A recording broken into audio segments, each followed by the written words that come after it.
ഓം ശാന്തി. തപസ്വി. ആ തപസ്വിയുടെ തപസ് എന്ന് പറയുന്നത് കേവലം കുറച്ചു സമയം ഒന്നും മിണ്ടാതെ, ഒന്നും ചിന്തിക്കാതെ വെറുതെ ഇരിക്കുക എന്നുള്ളതല്ല. തപസ്യ എന്ന് പറഞ്ഞാൽ ലയിച്ചിരിക്കുക. നടക്കുമ്പോഴും ചുറ്റിക്കറങ്ങുമ്പോഴും ആഹാരം കഴിക്കുമ്പോഴുമെല്ലാം ഒരേ ഒരു സ്മൃതിയിൽ മുഴുകിയിരിക്കുക. ഒന്നിൻ്റെ ഓർമ്മയിലിരുന്ന്, ഒന്നിൻ്റെ കൂടെ ഇരുന്ന് ഭോജനം കഴിക്കുക. ഈ അവസ്ഥയെയും നമുക്ക് തപസ്യ എന്ന് പറയാം. ഇന്ന് നമുക്ക് ആ തപസ്സി എന്ന വാക്കിൻ്റെ ആഴങ്ങളിലേക്ക് ഇറങ്ങിച്ചെല്ലേണ്ടതായിട്ടുണ്ട്. അതായത് തപസ്സി എന്ന് പറഞ്ഞാൽ ചിത്തത്തെ അല്ലെങ്കിൽ മനസ്സിനെ കുറച്ചു സമയം എന്തിലെങ്കിലും ഏകാഗ്രമാക്കി വെക്കുന്ന ഒരു രീതി മാത്രമല്ല. പൊതുവെ നമുക്ക് അങ്ങനെ മെഡിറ്റേഷൻ അല്ലെങ്കിൽ ധ്യാനം എന്നൊക്കെ പറയുമ്പോൾ അങ്ങൊരു ധാരണയുണ്ട്. അല്പസമയം മനസ്സിനെ എല്ലാത്തിൽ നിന്നും വേർപെടുത്തി സ്ഥിരമാക്കി വെക്കുക. എന്നാൽ സത്യമായ തപസ് എന്ന് പറയുന്നത് ഓരോ കർമ്മത്തിലും ഓരോ ശ്വാസത്തിലും ആ ഒരു സ്മൃതി ഉണ്ടായിരിക്കണം. സ്വയം ഭഗവാൻ പറയുന്നത് തപസ്യയുടെ തപസ്യ എന്നത് കേവലം അല്പസമയം വെറുതെ ഇരിക്കുവാനുള്ള സമയമല്ല. പകരം അതൊരു ഇഴുകിച്ചേരലാണ്, കൂടിക്കലരലാണ്.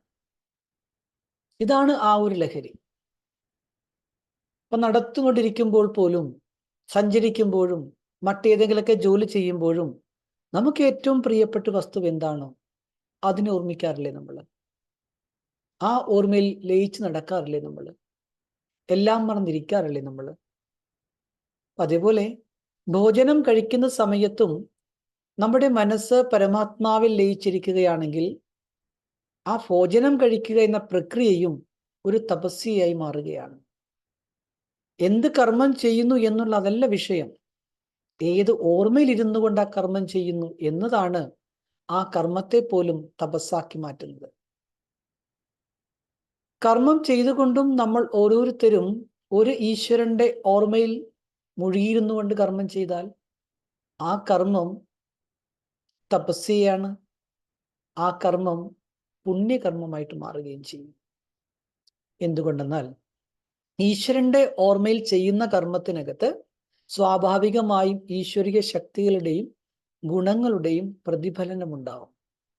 ഒരു ഡിവൈൻ ഗോഡ്ലി ടച്ചിങ് ആ കർമ്മത്തിൽ ഉണ്ടായിരിക്കും. അതുകൊണ്ട് തന്നെ ആ കർമ്മത്തിന്റെ ഫലം ആര് അനുഭവിക്കുന്നുവോ അവർക്കും അതിൻ്റെതാകുന്ന ഗുണം ചെയ്യപ്പെടും. അപ്പോൾ ഈശ്വരന്റെ ഓർമ്മയിൽ ഒരു കർമ്മം ചെയ്യുന്നത് ഒരു പുണ്യപ്രവൃത്തി കൂടിയാണ്. കാരണം നമ്മുടെ കർമ്മങ്ങളെല്ലാം പുണ്യപ്രവൃത്തിയായിട്ട് മാറുന്നു. നമ്മൾ ചിന്തിക്കൂ, നമ്മുടെ ഓരോ ക്രിയകളും ഓരോ പ്രവൃത്തികളും, ആഹാരം കഴിക്കലാകട്ടെ, സംഭാഷണം നടത്തലായിക്കോട്ടെ, നടക്കലായിക്കോട്ടെ, ഇരിക്കുന്നതായിക്കൊള്ളട്ടെ, എന്തുമായിക്കൊള്ളട്ടെ, അത് ഒന്നിൻ്റെ ഓർമ്മയിലായിരിക്കണം. അപ്പോൾ ആ ജീവിതം തപസ്യ എന്ന രൂപത്തിലേക്ക് പരിവർത്തനപ്പെടുന്നു. കാര്യം തപസ്യ ജീവിതത്തിന് പ്രത്യേകിച്ചൊരു വസ്ത്രം ധരിക്കണമെന്നോ നിയമമൊന്നുമില്ല. ഇന്ന സ്ഥലത്തിരിക്കണമെന്നോ അങ്ങനെ നിയമമില്ല. ഒരു തപസ്വിയെ നമ്മൾ മനസ്സിലാക്കുന്നത് അദ്ദേഹത്തിന് സ്ഥാനം, എവിടെ വസിക്കുന്നു, എന്ത് വസ്ത്രം ധരിച്ചിരിക്കുന്നു എന്നതിലല്ല. പകരം അവരുടെ കർമ്മം, അവരുടെ വാക്ക്, അവരുടെ ചിന്തകൾ, ഇതിലെല്ലാമുള്ള ശുദ്ധത, അതിലുള്ള സ്ഥിരത, ഫൈൻനെസ്, ഇതാണ് അവരുടെ തപസ്വിയെ പുറത്തേക്ക് കൊണ്ടുവരുന്ന അവരുടെ വ്യക്തിത്വം. അതുകൊണ്ട് ഇന്നത്തെ ദിവസം നമുക്ക് ഈ ഒരു സങ്കല്പം എടുക്കാം. ഞാൻ നടക്കുന്നത് പരമാത്മാവിൻ്റെ ഓർമ്മയിലായിരിക്കും. ഞാൻ നടക്കുമ്പോൾ പരമാത്മാവിൻ്റെ ഓർമ്മയിൽ നടക്കും. ഞാൻ സംസാരിക്കുമ്പോൾ സ്നേഹത്തോടെയും ശാന്തിയോടെയും ഞാൻ സംസാരിക്കും. ഞാൻ കഴിക്കുമ്പോൾ ബാബയുടെ കൂട്ടുകെട്ടിൽ ഇരുന്നു കൊണ്ട് കഴിക്കും. ഓരോ കർമ്മത്തിലും ഒരേ ഒരു ബാബ എന്നുള്ള സ്മൃതി ഞാൻ നിലനിർത്തും. ഇത് തന്നെയാണ് സത്യമായ തപസ്യ. ഇത് നമ്മുടെ ജീവിതത്തിന്റെ ഓരോ നിമിഷത്തെയും ഓരോ തലങ്ങളെയും പാവനമാക്കി മാറ്റുന്നു. ഇന്നത്തെ ദിവസത്തെ നമ്മുടെ വിശേഷിച്ചുള്ള പ്രാക്ടീസ് എന്താണ്? ആഹാരം കഴിക്കുന്ന സമയത്ത് 1 മിനിറ്റ് മൗനമായിരുന്നു കൊണ്ട് ബാബയ്ക്ക് സന്ദേശം കൊടുക്കും. ബാബയോട് പറയൂ, ബാബ, എൻ്റെ കൂടെ ആഹാരം കഴിക്കാൻ വരാമോ? എൻ്റെ കൂടെ അല്പസമയം ആഹാരം കഴിക്കാമോ? നമുക്ക് അങ്ങനെയില്ല. നമുക്ക് ഇഷ്ടപ്പെടുന്ന ഒരു വ്യക്തി നമ്മുടെ കൂടെ ആഹാരം കഴിക്കാൻ വരാമെന്ന് പറയുമ്പോൾ എന്ത് സന്തോഷമായിരിക്കും അല്ലേ? അവരുടെ കൂടെ ഇരുന്ന് ആഹാരം കഴിക്കുന്നത് പോലും ഒരു ലഹരിയാണ്. അപ്പം നമ്മൾ ബാബയോട് പറയും, അല്പനേരം എൻ്റെ അടുക്കൽ വന്നിരിക്കൂ, എൻ്റെ കൂടെ നിന്ന് ആഹാരം കഴിക്കും. അല്ല, വേണ്ട, നമുക്ക് ഒരുമിച്ച് നിന്ന് ആഹാരം കഴിക്കാം. പിന്നെ ഓരോ മണിക്കൂറിലും 1 മിനിറ്റ് വീതം ഈ സമാനം അഭ്യസിക്കൂ. ഞാൻ ശാന്തസ്വരൂപാത്മാവാണ്, ഞാൻ പാവനാത്മാവാണ്.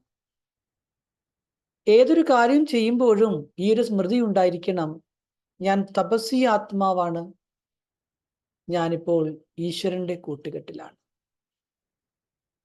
ഈ നിരന്തരമായ ഈ പ്രോസസ് നമ്മൾ ചെയ്യുന്നതിലൂടെ നമ്മൾ ചെയ്യുന്ന തപസ്സിന് തീർച്ചയായിട്ടും സഫലതയുണ്ടാവും. എപ്പോഴും ഇത് ഓർമ്മയിൽ വെക്കണം. തപസ്സി എന്ന് പറഞ്ഞാൽ വെറുതെ എവിടെയെങ്കിലും പോയി എന്തോ ചിന്തിച്ചു കൊണ്ടിരിക്കലല്ല. തപസ്സി എന്നാൽ ഓരോ നിമിഷവും ആ ലയിച്ചിരിക്കുന്നതിൻ്റെ അനുഭൂതി നുകരുന്ന അനുഭവമാണ്. നമ്മുടെ ഇന്നത്തെ സങ്കല്പം ഇതായിരിക്കട്ടെ.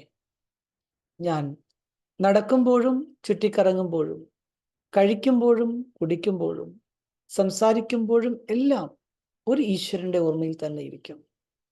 ഇതുതന്നെയാണ് എൻ്റെ സഹജമായ തപസ്. എല്ലാവർക്കും ശുഭകാമനകളും ആത്മസ്മൃതിയിൽ ഇരിക്കുവാനുള്ള ശക്തിയും ലഭിക്കട്ടെ എന്ന് ആശംസിച്ചുകൊണ്ട് ബാബയുടെ നാമത്തിൽ ഓം ശാന്തി.